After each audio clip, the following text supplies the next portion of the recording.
What makes training a dog so difficult? Your experience, the dog's intelligence, imperfect training methods? Well, to be honest, I'm not nearly as knowledgeable or experienced to be able to answer such a question. But I can say with certainty that there are at least three very important things that come to training a dog that help push my personal projects forward and reach my goals. And that brings me to this. Welcome to my personal project, a project that MYP students undertake in MY5, or as others know it, grade 10.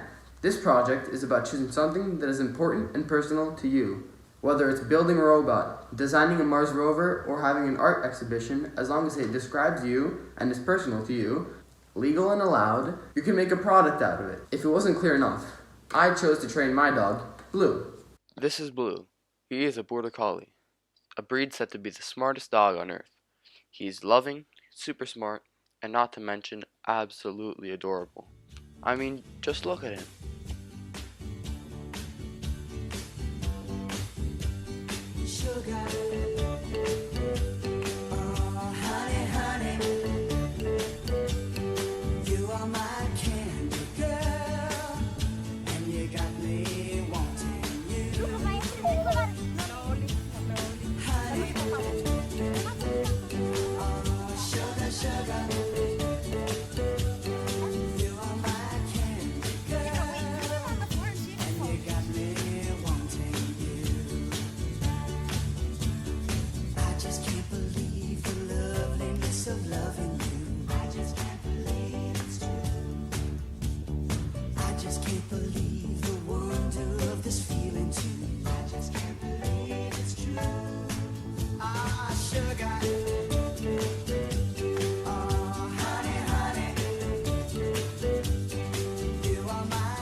Alright, enough about Blue. Let's talk about the three important things about dog training that I mentioned earlier. These three things are common tips recommended by professional trainers all over the world. What are these three tips, you ask? Alright, enough suspense, let me get to it. The first is attitude, second is patience, and third is persistence and consistency. Phew! With those out of the way, I can finally talk about the goals and criteria of my project.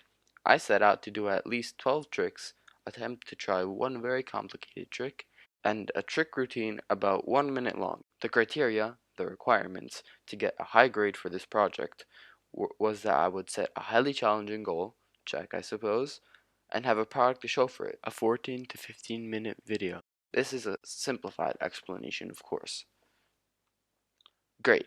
Now that we got past the boring part, you get to finally see the actual training. Hooray! The training will be accompanied by yours truly explaining the important tips of dog training. Now sit back, grab some snacks, and enjoy watching Blue slowly progress towards learning 12 cool new tricks. Alright, so let's talk about the first point, attitude. The attitude you show your dog during training is crucial. If you're in a bad mood, your dog is in a bad mood too. If you're distracted, your dog won't listen to you because he will be distracted too. So it is so important that you go into training with a smile, positive attitude, and full focus on your dog. This attitude should remain as consistent as possible throughout the training, especially when your dog does something correctly.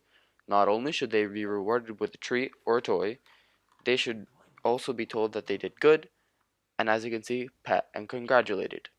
I prefer treats because Blue tends to run away with toys and doesn't really want to give them back.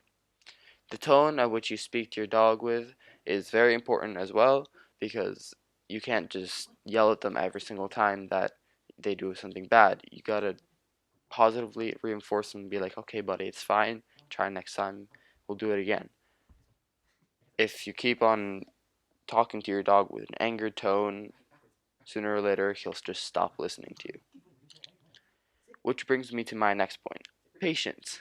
Honestly, the most difficult part of this entire training process. Being patient and keeping a smile on your face keeps your dog engaged and concentrated on you.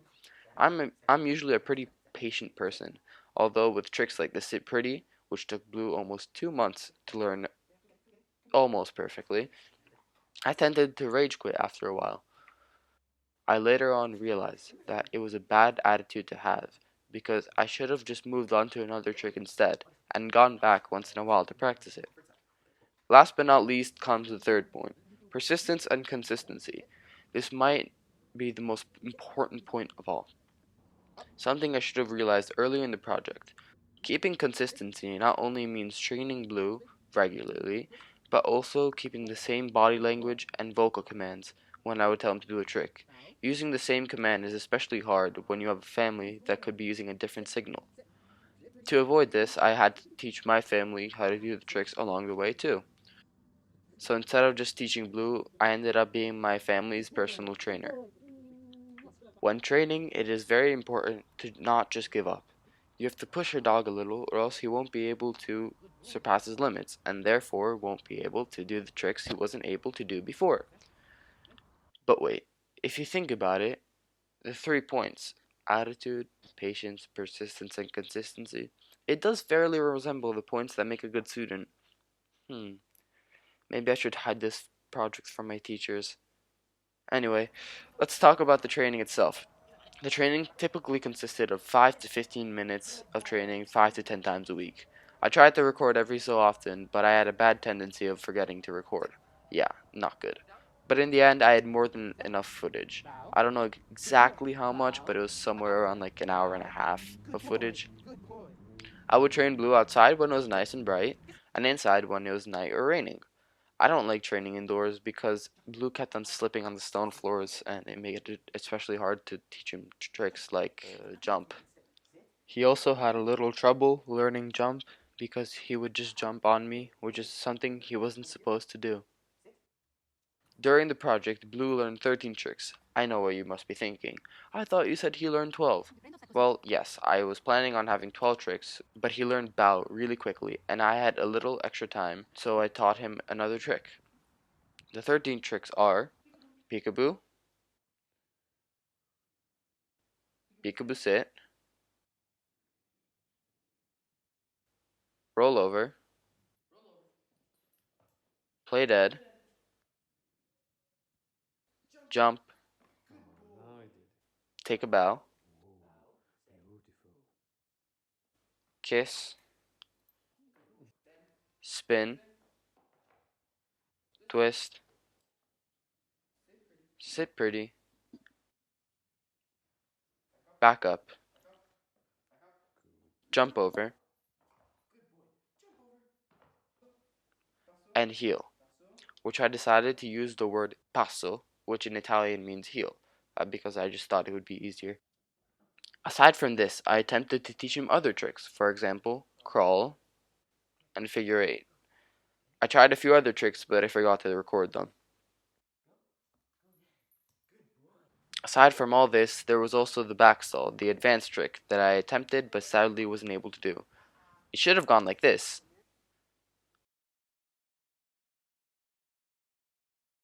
but it went like this.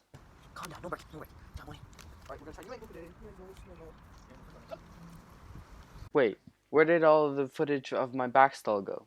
You see, one problem with my phone is that it had so much storage that it couldn't hold all the video, so it deleted a lot. So here's a solution I came up with.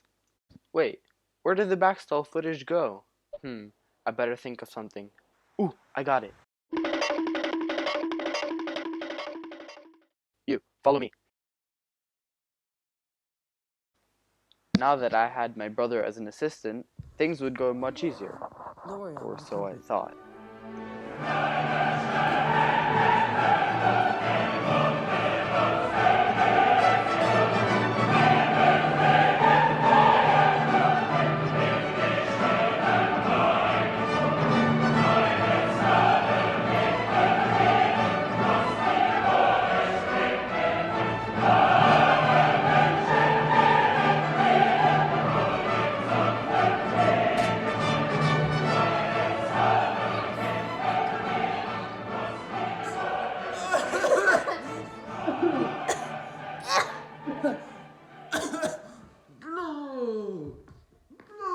And now, for the final part of my personal project, the routine.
And now, I was done.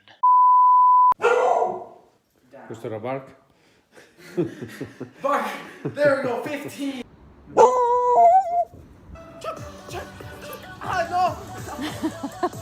He follows me or runs away.